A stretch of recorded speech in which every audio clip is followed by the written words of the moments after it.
Good morning बच्चों। इस chapter में हम लोग जो फोर्थ चैप्टर है हमारा ज्योग्राफी का, मिनरल रिसोर्सेस एंड इंडस्ट्रियलाइजेशन, इसका रिवीजन करने वाले हैं। तो इसमें सबसे पहले हमको मिनरल्स क्या होते हैं ये देखना है और फिर इंडस्ट्रीज़ के बारे में देखेंगे। ये थोड़ा लॉन्ग चैप्टर है तो इसको 2 वीडियो में करेंगे, एक ही वीडियो में ज़्यादा लॉन्ग हो जाएगा ये। तो सबसे पहले मिनरल्स आप लोगों को बताए थे कि मिनरल्स क्या होते हैं। ये नेचुरल सब्सटेंस होते हैं जो नेचर से हमको मिलते हैं, और इसको हम लोग कैसे ऑब्टेन करते हैं, मतलब कैसे प्राप्त करते हैं। तो इसको अलग अलग प्रोसेस से, जैसे माइनिंग हो गया, डिगिंग हो गया, ड्रिलिंग हो गया, क्वायरिंग हो गया, इससे हम लोग प्राप्त करते हैं। जैसे कि कोल हो गया, पेट्रोलियम हो गया, मेटल हो गया, प्रीसियस स्टोन हो गए जो पत्थर है बहुत सारे, और भी एक्सेट्रा बहुत सारे ऐसे नेचुरल सब्सटेंस होते हैं जो ज़मीन के अंदर होते हैं, अर्थ के अंडर में होते हैं, जिसको हम लोग अलग अलग प्रोसेस से माइनिंग, ड्रिगिंग, ड्रिलिंग मशीन वगैरह का यूज़ करके, खुदाई करके, माइनिंग करके, ये सब हम लोग वहाँ से ऑब्टेन करते हैं। फिर इसके बाद में ये जो मिनरल्स हैं वो किसको बिलोंग करते हैं, मतलब ये मिनरल्स आखिर में किसकी प्रॉपर्टी होती हैं। तो ये किसी एक की प्रॉपर्टी नहीं होती है, ये पूरे देश की प्रॉपर्टी होती है, कंट्री की प्रॉपर्टी होती है। और इस पर सेंट्रल गवर्नमेंट यानी कि केंद्र सरकार और जो स्टेट गवर्नमेंट है, इसका जो है ये इसके ऊपर अधिकार होता है। ये इसके ऑनर होते हैं, और ये टैक्स के फॉर्म में गवर्नमेंट के पास में जाता है। फिर इसके बाद में पहले क्या होता था, जो माइनिंग वगैरह होता था वो माइनिंग गवर्नमेंट ही करती थी, गवर्नमेंट जो कंपनी से वही करती थी। उसके बाद में फिर क्या हुआ, न्यू माइनिंग पॉलिसी आई। न्यू माइनिंग पॉलिसी 1993, ये ध्यान रखना है कब आई थी, 1993 में। तो इसमें क्या किया गया, ऑक्शन ऑक्शन यानी कि नीलामी, या इसको एक टर्म और बोलते हैं बिडिंग। तो यहाँ पर कुछ जो पहले के जो अर्लियर जो लॉस थे, मतलब जो नियम थे, वो बहुत स्ट्रिक्ट होते थे। तो जो माइनिंग वगैरह करने में बहुत सारे प्रॉब्लम्स आते थे, बहुत सारे लीगल पेपर वर्क, यहाँ से परमिशन लो, वहाँ से परमिशन लो, ऐसे बहुत सारे चीज़ें होती थी। लेकिन बाद में ये जो रेस्ट्रिक्शंस थे, जो रुकावटें थी, इसको हटा दी गई, और नीलामी में बोल दिया गया, जो नीलामी में जो सबसे ज़्यादा पैसा लगाता है उसको टेंडर दे दिया जाता है, वो माइनिंग करके वहाँ से मिनरल्स निकालते हैं। तो ये न्यू माइनिंग पॉलिसी जो आई थी 1993 में, आप लोग ध्यान रखेंगे। फिर इसके बाद में इन्फॉर जो हमको मिनरल्स कहाँ पर मिलते हैं, कहाँ पर डिपॉजिट हैं, ये सब खोज कौन करता है, कौन पता लगाता है, तो वो जीएसआई मतलब जियोलॉजिकल सर्वे ऑफ इंडिया। जियो मतलब होता है अर्थ, अर्थ के बारे में जो भी चीज़, जैसे ज्योग्राफी में पढ़ते हैं। तो जियोलॉजिकल सर्वे ऑफ जो इंडिया है, वही क्या करता है, ये सब इंफॉर्मेशन गैदर करता है, जुटाता है, और हमको ये सब सर्वे करके बताता है कि कहाँ पर कौन से स्टेट में कौन से मिनरल्स पाए जाते हैं, और वो कितने अमाउंट में पाए जाते हैं, ये सब चीज़। फिर इसको गवर्नमेंट की तरफ से मेनली 4 इम्पोर्टेंट मिनरल्स में इसको कैटेगराइज कर दिया गया है। वैसे तो बहुत सारे मिनरल्स के टाइप्स हैं, वो आगे देखेंगे, लेकिन मेनली इसको हम लोग 4 उसमें मिनरल्स में देखते हैं।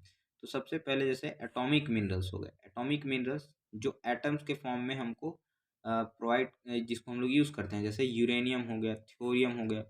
एटम बम सुना होगा आप लोगों ने, तो वही जो यूरेनियम का यूज़ करते हैं हम लोग, यूरेनियम के एटम्स को, न्यूट्रॉन, प्रोटॉन, इलेक्ट्रॉन, ये सब चीज़, तो उसी का यूज़ करके हम लोग ये सब यूरेनियम और थोरियम को यूज़ करते हैं। फिर मिनरल ऑयल, ये जिसको हम लोग पेट्रोलियम भी बोल देते हैं, एंड नेचुरल गैस, तो सीएनजी, एलपीजी वगैरह जो गैस सुने हैं वो, और मिनरल ऑयल्स, ये सब चीज़। फिर थर्ड जो आता है वो मेजर मिनरल्स, जो हमारे मेजर मतलब क्या होता है, जो ज़्यादा क्वांटिटी में पाए जाते हैं, ज़्यादा जगहों पर पाए जाते हैं। तो जैसे आयरन हो गया, आयरन ओर हो गया, कोल हो गया, कॉपर हो गया, बॉक्साइट हो गया, क्रोमाइट हो गया, गोल्ड हो गया, सिल्वर, ये बहुत एक्सेस अमाउंट में पाए जाते हैं। इसको हम लोग मेजर मिनरल्स बोलते हैं। माइनर मिनरल्स क्या होते हैं, जो बहुत कम क्वांटिटी में पाए जाते हैं, कम मात्रा में पाए जाते हैं, जैसे लाइम स्टोन यानी कि चूना पत्थर, माइका जिसको हम लोग अभ्रक बोलते हैं हिंदी में, ग्रेनाइट, मार्बल, ये सब जो स्टोन्स हैं, ये सब माइनर मिनरल्स में काउंट होते हैं। इसके बाद हम लोग देखेंगे टाइप्स ऑफ मिनरल्स। मिनरल्स को हम लोगों ने अलग अलग टाइप में कैटेगराइज कर दिया है। तो सबसे पहले ये इम्पोर्टेंट है, ये आप लोग ध्यान रखेंगे कि कितने टाइप्स के उसके कैटेगराइजेशन होते हैं। तो सबसे पहले हम लोग देखते हैं तो मेनली हम लोग मिनरल्स को टू टाइप्स में कैटेगराइज कर दिया। एक तो मेटालिक मिनरल्स और एक नॉन मेटालिक मिनरल्स। मेटल और नॉन मेटल्स क्या होता है ये आप लोगों ने साइंस में पढ़ रखा होगा। मेटल्स को हम लोग वायर्स, इलेक्ट्रिसिटी कंडक्ट करता है, हीट और इलेक्ट्रिसिटी, उसको हम लोग ठोक पीट सकते हैं, वायर ड्रॉ कर सकते हैं। और उसमें ब्रिटिल नहीं होता है, आवाज़ आता है उसमें। ऐसे बहुत सारे मेटल के प्रॉपर्टीज़ होते हैं। वहीं नॉन मेटल अगर उसको हम लोग बीट करेंगे हैमर वगैरह से टूट जाता है। तो ये सब नॉन मेटल के प्रॉपर्टीज़ होते हैं। तो उसी के बेसिस पर हमने कैटेगराइज कर दिया।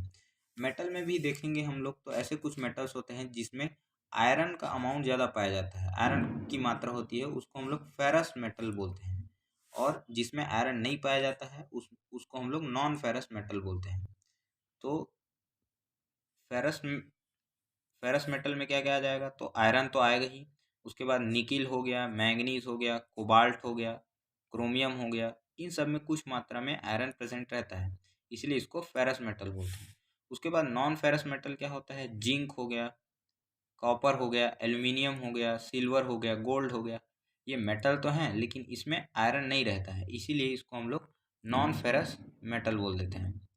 और नॉन मेटालिक मिनरल्स में क्या जाएगा, जिसमें मेटल नहीं होता है, जैसे कि ग्लास हो गया, ग्लास भी हम लोग बोल सकते हैं, कांच जो रहता है, माइका हो गया, एस्बेस्टोस। एस्बेस्टोस क्या होता है बताए थे, इससे जो छप्पर वगैरह रहता है वो ग्रीन कलर का ऐसे घर के ऊपर में जो लगाते हैं, ये जिससे बना होता है चादर वगैरह, रेसे के जैसा रहता है फाइबर के रूप में।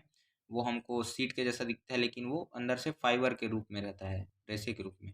फिर कोल हो गया। तो ये सब नॉन मेटालिक मिनरल्स होते हैं।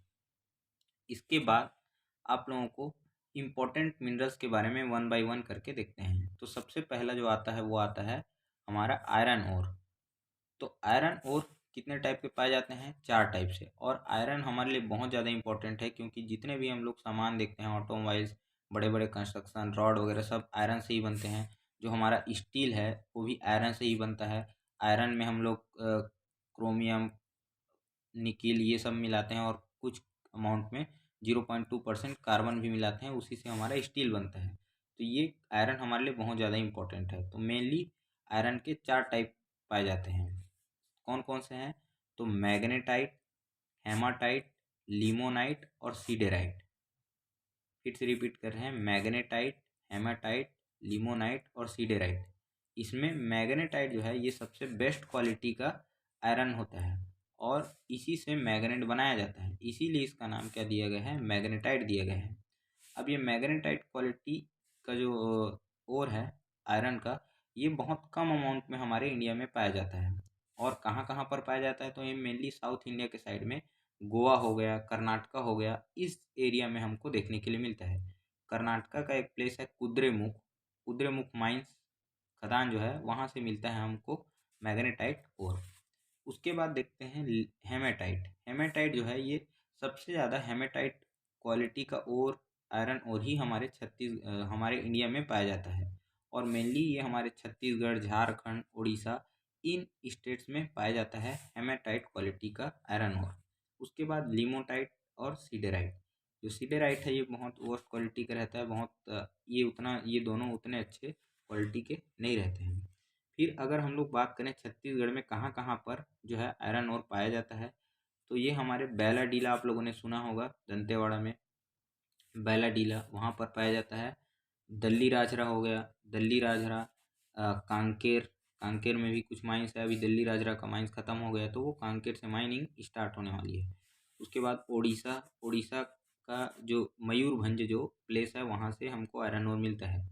और ये वही प्लेस है मयूरभंज, जो याद होगा आप लोगों को, जो अभी प्रेसिडेंट है, प्रेसिडेंट यानी कि राष्ट्रपति द्रौपदी चंद्र मुर्मू, और ये वहीं से बिलोंग करती हैं, मतलब ये उनका घर वहीं पर है, उड़ीसा मयूरभंज में। कर्नाटका, कर्नाटका के कुद्रेमुख अभी बताया, कर्नाटका का जो कुद्रेमुख है ये माइंस से हमको क्या मिलता है, जो मैग्नेटाइट क्वालिटी का ओर है ये मिलता है। फिर इसके बाद हम लोग आ जाते हैं, इसके बाद आते हैं कॉपर में। तो कॉपर जो है हमारे सेकंड मोस्ट इम्पॉर्टेंट मिनरल्स में काउंट होते हैं।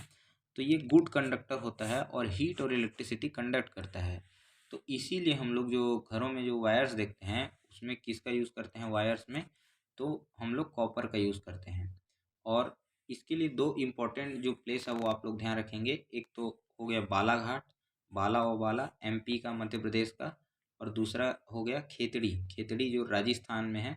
तो खेतड़ी राजस्थान में, और एमपी का बालाघाट, ये दोनों कॉपर के लिए फेमस माइंस है। उसके बाद आता है टंगस्टन। टंगस्टन क्या होता है? ये भी एक मेटल है जिसका हाई मेल्टिंग पॉइंट होता है। हाई मेल्टिंग पॉइंट मतलब इसको बहुत ज़्यादा टेम्परेचर देंगे तब जाके ये मेल्ट होगा। तो ये इसी प्रॉपर्टी के कारण इसको हम लोग किस में यूज़ करते हैं? बल्ब में। बल्ब का जो फिलामेंट रहता है, जो हम लोग बल्ब फ्यूज़ हो गया ऐसा बोलते हैं, तो वो फिलामेंट इसी टंगस्टन से बना रहता है, ताकि हाई उसमें हीट और टेम्परेचर भी फ्लो करे, तो वो क्या होता है, मेल्ट ना हो जल्दी से। तो टंगस्टन जो है इसका यूज़ हम लोग किस में करते हैं? बल्ब के फिलामेंट में। फिर आता है बॉक्साइट। बॉक्साइट, पहली बात तो ये ध्यान रखना है, एल्यूमिनियम जो होता है, हम लोग जो एल्यूमिनियम जो पढ़ते हैं उसी का ओर होता है बॉक्साइट। अब ये ओर क्या होता है सर, और मिनरल क्या होता है? तो देखो, जो भी हम लोग रॉ मटेरियल के फॉर्म में निकालते हैं ज़मीन से, वो ओर फॉर्म में होता है। ओर में बहुत सारे इम्प्यूरिटीज़ रहते हैं जिसको प्यूरिफाई करके ही हमको क्या मिलता है? मिनरल्स मिलता है। जैसे अगर हम लोगों ने एल्यूमिनियम निकाला है तो हो सकता है उसके साथ सल्फर भी हो, उसके साथ में ऑक्सीजन भी हो, कॉपर भी हो, कार्बन भी हो। तो ये सभी के सभी इम्प्यूरिटी हैं, हमको ये सब थोड़ी चाहिए, हमको तो एल्यूमिनियम चाहिए। तो इसीलिए हम लोग क्या करते हैं, इसको प्यूरिफाई करते हैं और वहाँ से फिर हमको मिनरल्स मिलता है। तो ये मेटलर्जी वाले आप लोग साइंस वाले चैप्टर में पढ़े होंगे इसी सब का प्रोसेस। फिर इसके बाद में आता है जो उड़ीसा है, वो इसका लार्जेस्ट रिजर्व जो है बॉक्साइट का, वो उड़ीसा में हमको देखने के लिए मिलता है। फिर उसके बाद हम लोग देखते हैं छत्तीसगढ़ में। तो छत्तीसगढ़ में कोरबा जो है, यहाँ पर भी हमको एल्यूमिनियम के एल्यूमिनियम के डिपॉजिट या उसके हम लोग को माइंस देखने के लिए मिल जाते हैं। फिर हमारा आता है क्रोमाइट ओर। क्रोमाइट ओर जो है, ये हीट रेजिस्टेंस होता है, इसकी एक प्रॉपर्टी होती है हीट रेजिस्टेंस होता है। हीट रेजिस्टेंस मतलब हीट का इस पे उतना ज़्यादा प्रभाव देखने के लिए नहीं मिलता है। और ये कोरोजन रेजिस्टेंस भी होता है। कोरोजन मतलब इसमें जंग वगैरह नहीं लगता है। जहाँ जंग नहीं लगेगा उसी का हम लोग यूज़ किस में करते हैं? काटने वाले इक्विपमेंट में करते हैं। जैसे नाइफ हो गया, नाइफ मतलब चाकू हो गया, कटलरी हो गया, जो हम लोग घर में जो चम्मच वगैरह, चिकन डिनर जो करते हैं जिस चम्मच से, जो चाउमीन वाला रहता है, उस कटलरी वगैरह इसको बोलते हैं। किचन यूटेंसिल्स, किचन के जो बहुत सारे बर्तन वगैरह हैं, इसमें इसका यूज़ किया जाता है क्रोमाइट ऊर का।